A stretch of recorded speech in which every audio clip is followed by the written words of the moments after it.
आज हम पढ़ेंगे मोशन, जो कि क्लास 9th का 7th चैप्टर है। सबसे पहले जानते हैं व्हाट इज मोशन। तो जब किसी ऑब्जेक्ट की पोजीशन चेंज होती है with respect to its surrounding, यानी कोई ऑब्जेक्ट उसकी सराउंडिंग के रिस्पेक्ट में पोजीशन चेंज कर रहा है, तो ये मोशन का एग्जाम्पल है। इसी का अपोजिट हो जाएगा रेस्ट, जब कोई ऑब्जेक्ट अपनी पोजीशन नहीं चेंज करेगा। मोशन को 3 पार्ट्स में डिवाइड किया गया है। फर्स्ट, सर्कुलर, जब कोई ऑब्जेक्ट सर्कुलर पाथ में ट्रेवल करेगा, वो सर्कुलर मोशन का एग्जाम्पल होगा। नेक्स्ट टाइप है लीनियर, यानी जब कोई ऑब्जेक्ट स्ट्रेट लाइन में मोशन करेगा, तो वो लीनियर मोशन का एग्जाम्पल हो जाएगा। नेक्स्ट टाइप है ऑसिलेटरी, यानी जब कोई ऑब्जेक्ट टू एंड फ्रो यानी आगे पीछे मोशन करेगा, तो वो ऑसिलेटरी का एग्जाम्पल होगा। ये तो बात करी हमने टाइप्स की। अब बात करते हैं स्केलर और वेक्टर क्वांटिटी की। तो जब किसी के पास मैग्नीट्यूड हो लेकिन डायरेक्शन ना हो, तो ये एग्जाम्पल है स्केलर क्वांटिटी का। वहीं अगर किसी के पास मैग्नीट्यूड और डायरेक्शन दोनों हो, तो ये एग्जाम्पल है वेक्टर क्वांटिटी का। बात करें अगर हम डिस्टेंस या डिस्प्लेसमेंट की, तो डिस्टेंस होता है actual path travelled by an object, और डिस्प्लेसमेंट यानी होता है shortest length between initial and final position. Distance एक स्केलर क्वांटिटी है, वहीं डिस्प्लेसमेंट एक वेक्टर क्वांटिटी है।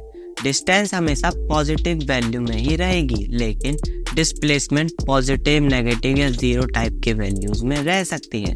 चलिए अब हम बात करते हैं यूनिफॉर्म और नॉन यूनिफॉर्म मोशन की। तो यूनिफॉर्म यानी होता है जब कोई ऑब्जेक्ट ट्रेवल करेगा equal distances in equal interval of time, यानी 1 घंटे में ऑब्जेक्ट 6 किलोमीटर ट्रेवल कर रहा है, तो अगले 1 घंटे में भी ऑब्जेक्ट 6 किलोमीटर ही ट्रेवल करेगा। बात करें नॉन यूनिफॉर्म मोशन की, तो जब कोई ऑब्जेक्ट अनइक्वल डिस्टेंस ट्रेवल करेगा in equal intervals of time, तो वो नॉन यूनिफॉर्म मोशन का एग्जाम्पल होगा। जैसे कोई ऑब्जेक्ट है जिसने पहले 1 घंटे में तो 6 किलोमीटर डिस्टेंस ट्रेवल किया और अगले 1 घंटे में 3 किलोमीटर डिस्टेंस ट्रेवल कर रहा है, तो ये नॉन यूनिफॉर्म मोशन का एग्जाम्पल है। बात करें स्पीड की, तो ये distance upon per unit time होती है। इसकी SI यूनिट मीटर पर सेकंड होती है। ये एक स्केलर क्वांटिटी है। बात करें वेलोसिटी की, तो ये भी स्पीड ही होती है ऑब्जेक्ट की, लेकिन इसके पास मैग्नीट्यूड और डायरेक्शन दोनों होता है, इसलिए ये वेक्टर क्वांटिटी है। और ये होती है डिस्प्लेसमेंट अपॉन टाइम, इसकी भी SI यूनिट मीटर पर सेकंड ही है। नेक्स्ट बात करते हैं हम एक्सेलरेशन की। तो ये जब भी किसी ऑब्जेक्ट की वेलोसिटी चेंज होती है टाइम के साथ, तो वहाँ एक्सेलरेशन होता है, इसलिए एक्सेलरेशन इज इक्वल टू होता है final velocity minus initial velocity. ये तो हो गया जब एक्सेलरेशन पॉजिटिव है। वहीं एक्सेलरेशन नेगेटिव है, तो वहाँ डी एक्सेलरेशन या रिटार्डेशन होता है। बात करें ग्राफ की, तो जब बॉडी यूनिफॉर्म मोशन में ट्रेवल करेगी, तो कुछ ऐसा ग्राफ होगा, और जब बॉडी नॉन यूनिफॉर्म मोशन में ट्रेवल करेगी, तो कुछ ऐसा ग्राफ होगा, और जब बॉडी रेस्ट में होगी, तो कुछ ऐसा ग्राफ रहेगा। चलिए अब हम बात करते हैं हमारे लास्ट टॉपिक की, जो कि है इक्वेशन। तो फर्स्ट इक्वेशन है हमारे पास v is equals to u plus at। इसमें v फाइनल वेलोसिटी है, u इनिशियल वेलोसिटी है, a एक्सेलरेशन है और t टाइम है, यानी final velocity is equals to initial velocity plus acceleration into time. बात करें सेकंड इक्वेशन की, तो ये है s is equals to ut plus half at square.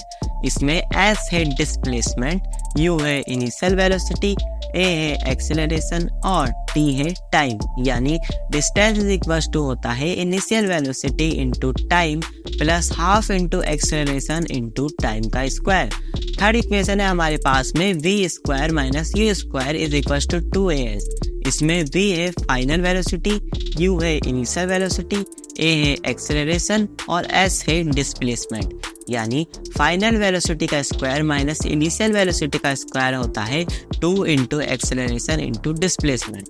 So guys, this is the chapter. अगर आपको इस चैप्टर के नोट्स डाउनलोड करते हैं, तो आप हमारे डिस्क्रिप्शन में जाकर टेलीग्राम ग्रुप को ज्वाइन कर सकते हो, जहां पर आपको इसके नोट्स बिल्कुल फ्री में मिल जाएंगे। और अगर आपको नेक्स्ट चैप्टर देखना है, तो लेफ्ट वाली वीडियो पर क्लिक करें, और अगर आपको प्रीवियस चैप्टर देखना है, तो आप राइट वाली वीडियो पर क्लिक करें।